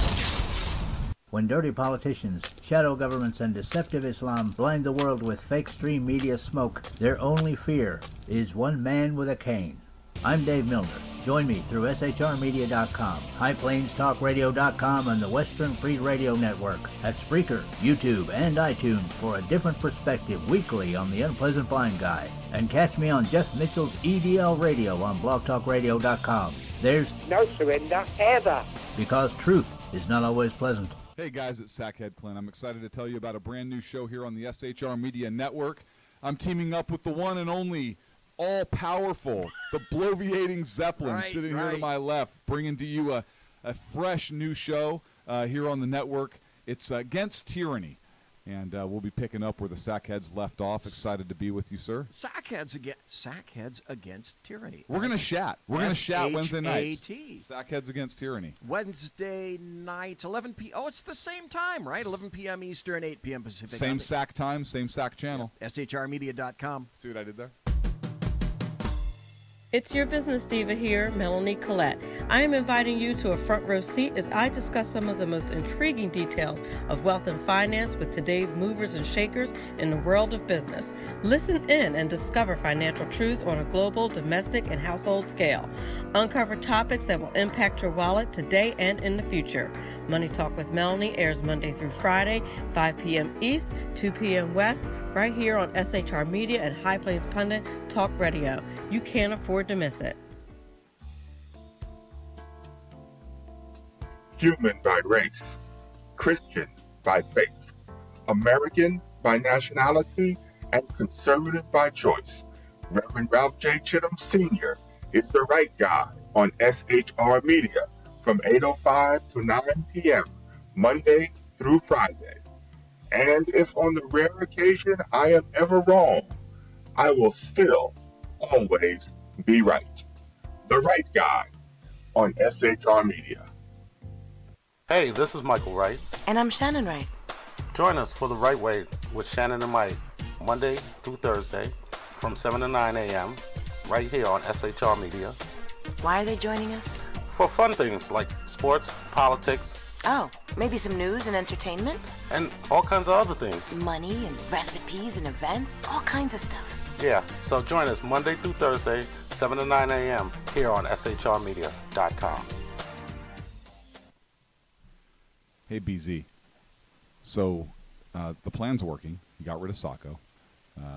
Sean is now stepping away. I never even saw him. And I know, and insidious. You know, we talked about this for a good for the last 3 years, and finally coming to fruition. You know I'm still in the room, right?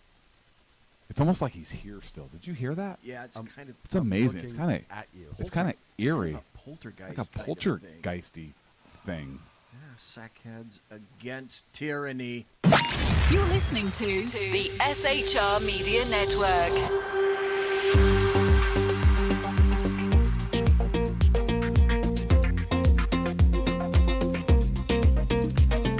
This is a nice little stinger. I like this one.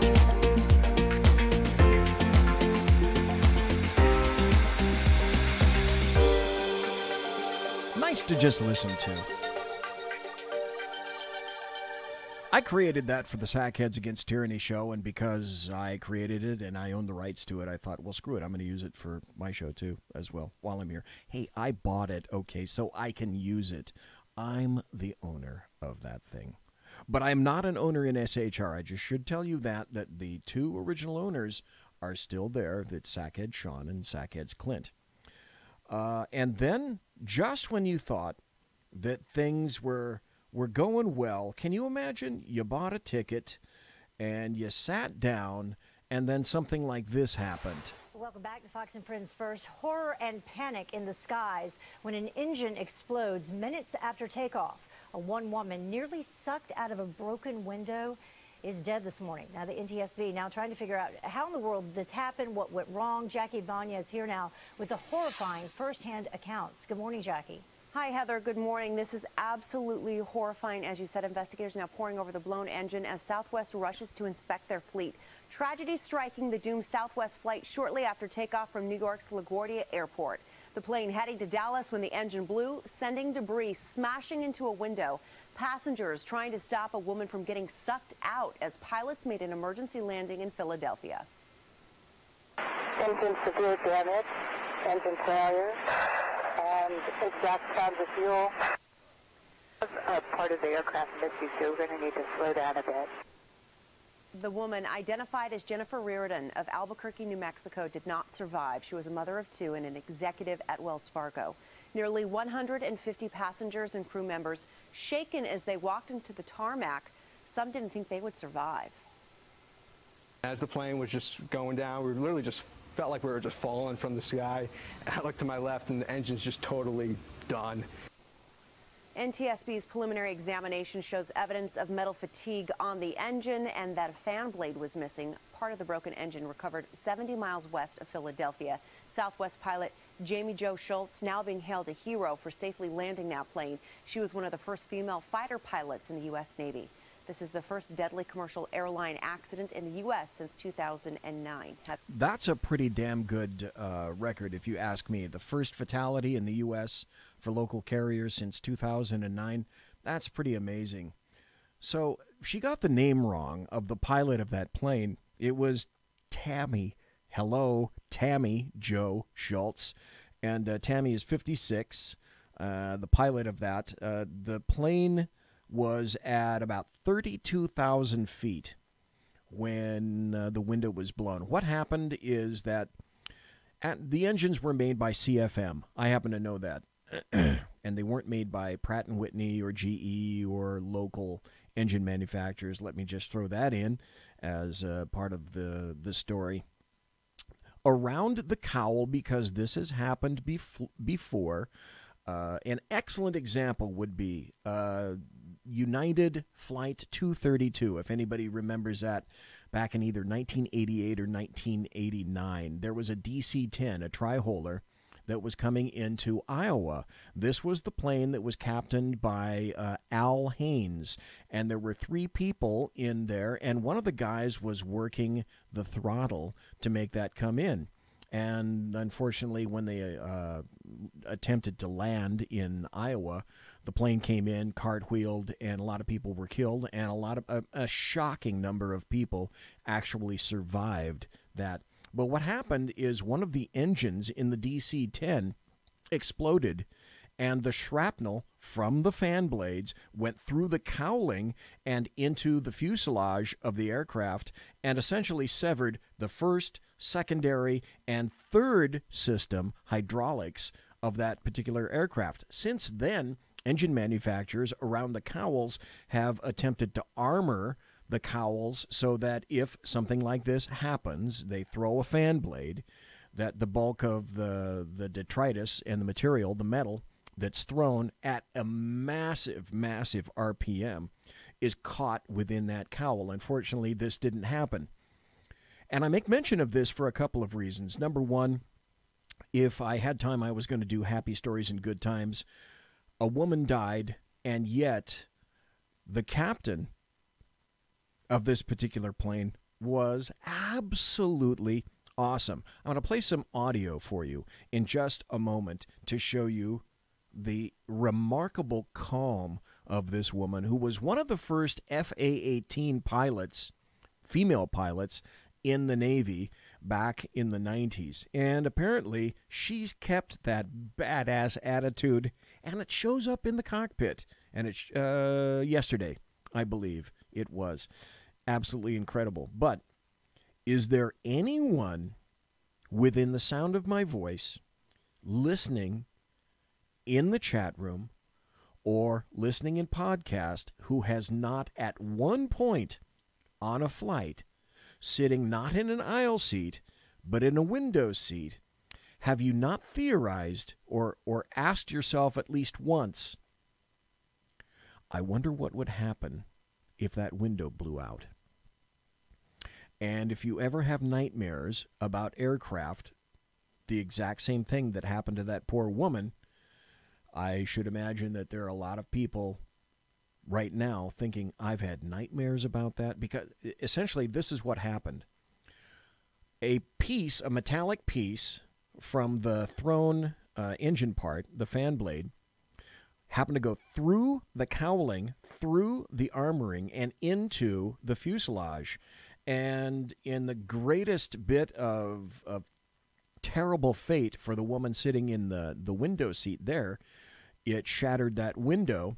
And at 32,000 feet and 500 miles an hour, though she was, and the fact is that she was belted in, and despite the fact that she was belted in, she went out the window. Now, stop and think about that just for a moment, for those of you who already have a fear of flying.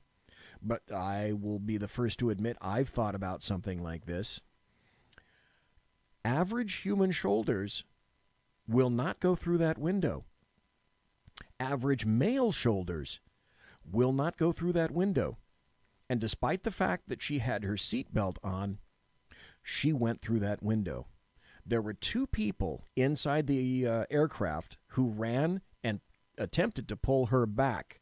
And they said that the woman died because of blunt force trauma to her head. And I would suggest that's probably being rather kind, because she went out that window from the waist up, including her arms.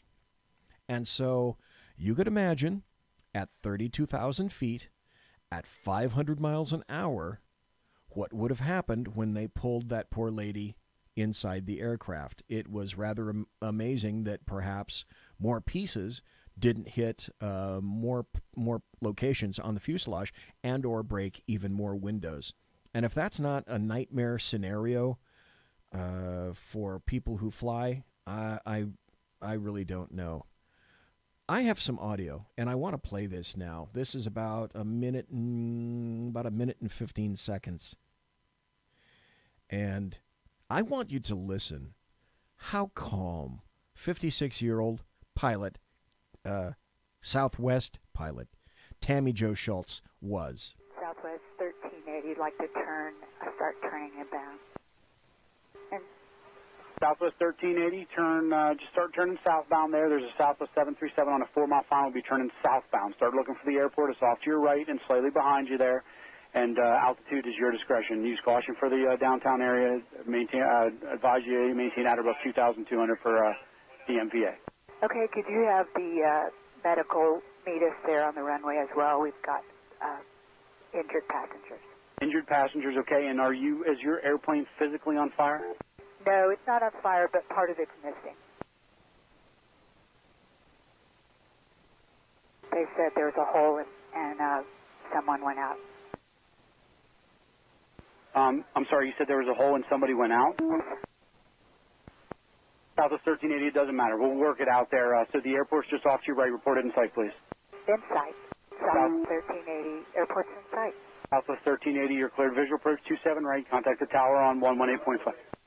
Southwest 13, I'm sorry, cleared. Visual approach 27 left. 27 left and tower's on 18.5. We're going on 27 left. Switching tower. Good day. Good day. She says good day. If that isn't calm under fire, I don't know what is. Like law enforcement, the ultimate critical event in a law enforcement officer's life is getting into a shooting. And for a pilot, I would expect that the most critical event that could occur to you would be damage to your aircraft, and you have to figure a way to put that baby back on the ground. After Schultz landed the plane intact, passenger Diana McBride Self of Corpus Christi, Texas, wrote on Facebook, "A huge thank you to the Southwest crew and pilot Tammy Jo Schultz for their knowledge and bravery under these circumstances. God bless each one of them." Passengers also said they appreciated what Schultz did after pulling off the landing. This is great. Sackhead Sean talked about this last night, by the way, in Sackheads Against Tyranny. She walked through the cabin to speak to them and see how they were holding up. She has nerves of steel, that lady. I applaud her. Self's husband, passenger Alfred Tomlinson, told the AP. I'm going to send her a Christmas card, and I'm going to tell you that with a gift certificate for getting me on the ground. She was awesome. And despite the fact that somebody did die in that, it happens to be a happy story, because the rest of the people, the 177 people that were on that plane, she put them all down on the ground. And what a wonderful thing that was, indeed. Now, today, I've got about 7 more minutes. I got time for one more story. I find this very interesting. Tonight was a 37 tab night. And after having been a 37 tab night, I had so many stories to talk about. It wasn't even remotely funny. I've gone to, tonight, 5 of my tabs. I still have 30 tabs open of stories that I want to tell. And today, obviously, I won't be able to do it. Perhaps Tuesday of next week, I'll be able to pull it off. But today, amongst all the other things that occurred, Deputy Attorney General Rod Rosenstein told President Trump that he is not a target of the Michael Cohen investigation. Conflicting reports tonight on whether President Trump is a target in the various investigations roiling Washington, from the Mueller Russia probe to the Michael Cohen raids. Meantime, the Justice Department's Inspector General referred its findings on former FBI Deputy Director Andrew McCabe to federal prosecutors for possible criminal charges. Ed Henry is at the White House with all the developments. Ed, what's going on? Mark, great to see you. This could be... Stop. Does anybody besides me think that Andrew McCabe is really screwed? A big deal, because what we're learning today is that the Deputy Attorney General in an Oval Office meeting last week told President Trump he is not a criminal target in either the Michael Cohen investigation or the special counsel probe involving Robert Mueller, of course. Bloomberg kicked all of this off by reporting that during this meeting, Rosenstein basically said the president's a subject of the Mueller probe, meaning his conduct is under investigation, but there's not enough evidence to charge him.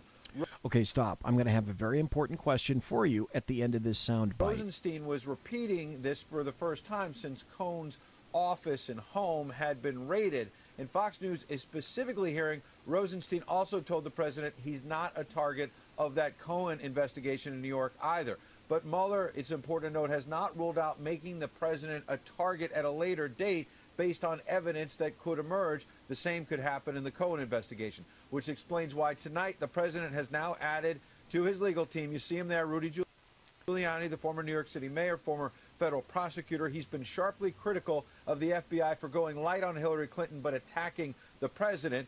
FBI officials like Andrew McCabe, the former number 2, who was fired for leaking, and now the Inspector General at the Justice Department has sent a criminal referral to the U.S. Attorney here in Washington, saying that McCabe tried to cover all that up by lying to the FBI's own investigators. McCabe says tonight he believes he'll be vindicated, but it's worth noting that former Justice Department officials are telling us that the fact that the Inspector General, who's nonpartisan at the Justice Department, sent... Let me stop you here just for a second. If the IG points his finger at you, you're going to be screwed, because as he mentioned,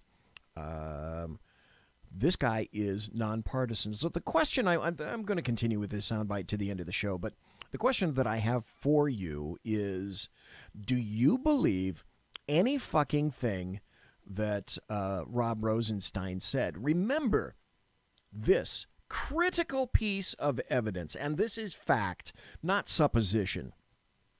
Rod Rosenstein, it was his memo sent to President Trump delineating point by point.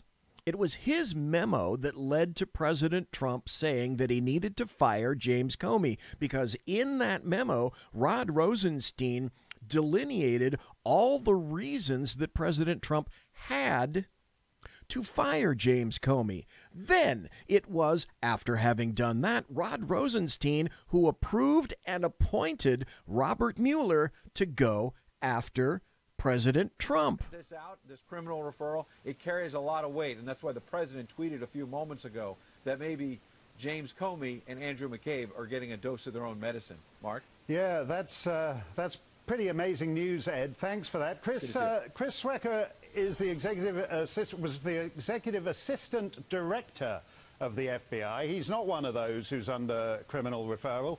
And Tom one of the Fitton few is the president of Judicial Watch. Tom, this is pretty amazing, isn't it? We basically got a situation where the director of the FBI would be the principal witness in the criminal prosecution of the deputy director, and possibly vice versa in Comey's case. And that's how screwed up the FBI is. I have never seen a situation or a time when the FBI is so witless. I am at a loss as to how to figure out how someone, and I don't think Ray can do it, someone somewhere desperately needs to unfuck the FBI. Bizarre times. It is, and remember, he's the number 2 at the FBI, or at least was number 2, was the senior official charged with investigating Hillary Clinton over the email matter and targeting President Trump. As far as I'm concerned, his conduct, it's been alleged by the Inspector General, and now he's facing potential prosecution, has tainted both investigations. And remember, Andrew McCabe, ironically, is the FBI official who reportedly set up the ambush interview of those agents with General Flynn, and General Flynn was later charged with lying and admitted to lying to those agents. Okay, what Tom Fitton fails to mention, however, in this case, and there was an article that I read on this show a couple of months ago, which indicated that the FBI agents, after having spoken to Michael Flynn, believed and came out of that interview convinced that Michael Flynn told them the truth. Now Mr. McCabe is now charged, could be charged with lying at least 3 times under oath to FBI officials investigating him. It's an extraordinary development, and it doesn't augur well, obviously, for Mr. McCabe, Mr. Comey, or frankly Mr. Mueller, who was handed this investigation by McCabe and his team. Chris, you wrote today that you're pretty embarrassed about the state of your old agency and what it's come to. I mean, this is the FBI is now the issue. Nobody cares about Russia. That's all gone away. It's actually the conduct of the highest figures in the FBI that is now the issue in this story. Well, Mark, let me just say, it's not the FBI. This is what my op-ed was about. It was about not equating the FBI, the good men and women of the FBI, with Comey and McCabe. Oh, now let me stop right there, because if you talk to James Comey, as far as he's concerned, he is the FBI, and he'll tell you that all day long. Page, a very small group that was an aberration. Remember, Comey was only director for a very short time. Right. Yeah, 3 years. So most FBI directors last 10, unless they screw the pooch, like Jimmy. I hate to have the entire FBI painted with that broad brush when we know that this small inner circle... Well, you can thank James Comey for that, and you can thank Andrew McCabe for that, and you can thank probably almost everyone on the damn 7th floor, except perhaps the secretaries, for placing the FBI in that terrible position. Simply made up their own rules and did things their own way and broke the rules. Right. Some very well-established rules. Well, just to go to that, we all know that it's a crime to lie to the FBI, and Michael Flynn supposedly did that, and he would have been looking at several years in jail if they decided to go and prosecute for that. Oh, let me point this out also. By the way, Michael Flynn was accused of lying to the FBI. Now, he was not sworn, appearing, and testifying before Congress. This was a one-on-one interview with the FBI. That's what he was prosecuted for. That's what he was indicted for. Now, McCabe did it 3 times as often as Michael Flynn. Do you think there's any serious chance he'll be going to jail? I think that the referral by the Inspector General is a very serious thing. I mean, it's ironic that the potential charge would be 18. And by the way, we are going to go a little bit into overtime. U.S. Code 1001, which is lying to the FBI, and that's what Flynn and Papadopoulos and others have been charged with. So I think it's ironic that he's facing those very same charges times 3. Let's go on to McCabe's old boss, Jim Comey, who's managed to make enemies on all sides, which is boding poorly for his book tour. This was the scene outside a New York City Barnes and Noble. Let me throw this in here, too. Andrew McCabe's wife, Jill, was running for the Senate in Virginia. She was the recipient of $750,000 for her campaign for the Democrats, a friend of Hillary Clinton, and a friend of Virginia Governor Terry McAuliffe, who we referred to earlier in the show as possibly a presidential candidate in 2020. And McCabe said though he was in charge of the investigation looking at Hillary Clinton, and his wife was running as a Democrat, he has a photo of himself and his wife in shirts. They are clear Democrats, aligned with Democrats, funded by Democrats. And Andy McCabe said, there's no conflict of interest with regard to the investigation, my allegiance with my wife with the Democrat Party, and all this money that was funneled into her campaign. But there's no conflict of interest. Further, James Comey, as FBI director, absolutely 100% concurred. Oh, there's no conflict of interest. Where there were both pro and anti-Trump supporters united on nothing except how much they detest Comey. Antipathy to James Comey is healing this divided nation. What's your reaction to that, Tom? You know, the veil's been lifted. The veil's been lifted. James Comey is an anti-Trump activist. Yes. He might as well be running the DNC, given his hatred for Yes. President Trump. Yes. And his deference to Hillary Clinton. You know, he illegally leaked, in my view, that document about his alleged conversation with President Trump that I really don't even think happened the way he said, in order to get a special counsel appointed. So, you know, breaking the rules to get a special counsel to target President Trump. And 4 documents that we talked about earlier. That's Mr. Comey's legacy. And Andrew McCabe is his legacy. Peter Strzok is his legacy. Right. Lisa Page is his legacy. This is the culture of corruption that James Comey quickly set up when he was appointed by Barack Obama to run and from a leadership position ruin the FBI for that short time. I'd almost rather be known for a semen stain on a blue dress than that. He was there. Let me ask Chris a question about that, Chris, because you've been very strong on this idea that basically here we have it, like in county court terms, the policeman usurping the role of the county attorney when he absolved Hillary Clinton from any prosecutable wrongdoing. And that's exactly correct. He took the job of Loretta Lynch's DOJ. Willingly, Loretta Lynch gave him that power, acquiesced it, because she didn't want to have anything to do with that, and allowed Jim Comey to basically do her job, which isn't his job to do. And then he lied bald-faced nakedly to me. I'm not a blithering idiot. I know the difference between crimes of general intent and specific intent, and he said that Hillary Clinton did not generate specific intent to be brought up for an indictment. The crime of which she could have been subjected and should have been subjected were crimes of general intent, not specific intent. That means everything, and I knew from that second James Comey was a 6'8" lying sack of shit. He's not the prosecutor, he's the investigator. Why didn't President Obama actually fire him as FBI director for that? Well, that's a good question. I mean, you know, this system is set up to have a filter between the investigators and a prosecution or a prosecutive decision, and that's a very sound system. And that keeps the FBI out of politics.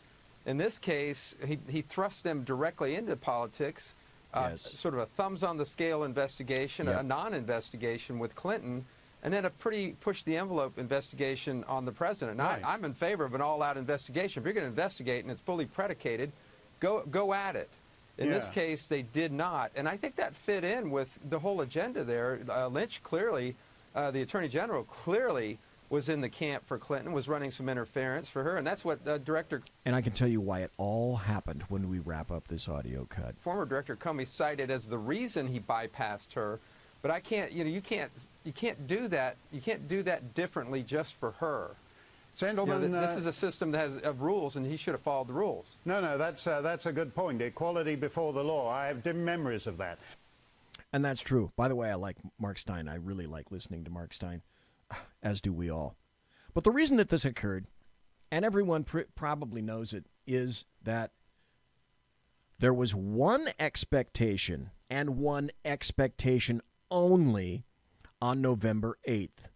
And everything that all of these people did up to that point was predicated upon that one thing, that Hillary Clinton would be voted in President of the United States of America. Monsieur has been locked.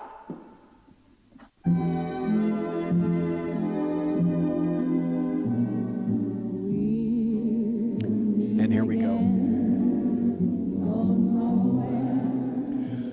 It's that time. Ladies and gentlemen, boys and girls, children of all ages, thanks for listening to the Bloviating Zeppelin's Berserk Bobcat Saloon radio show. This one right here, right now, on the SHR Media Network. You want to contact me? You can contact me at, on Twitter, I should say, at BZEP, B-Z-E-P. And on my blog at bloviatingzeppelin.net, you can do like a lot of other people do. You can send me hate mail, bz@shrmedia.com. My original intro music is by Possessed Tranquility. You can find them at reverbnation.com. And promotional consideration is, as per normal, by the Boeing Company. If it ain't Boeing, I ain't going. And Pratt & Whitney engines, thrust, you can trust. Of course, thanks to my personal KC-135 Kettle One refueling team, with whom I will be consorting in less than an hour. Baby, I'm coming for you. Thank you ever so kindly for listening tonight. Thanks to Carrie Baxter Donovan. Thanks for being in the chat room. And thanks for listening in podcast. God bless. Be safe. Have a great weekend, all.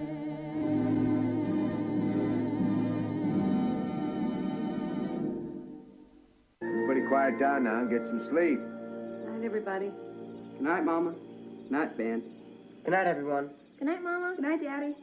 Good night, children. Good night, Daddy. Good night, Elizabeth. Good night, John Boy. Good night, Jim Bob. Good night, Jim Bob.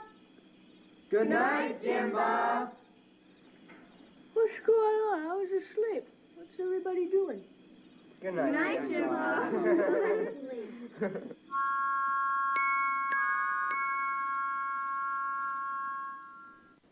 Good night, and good luck.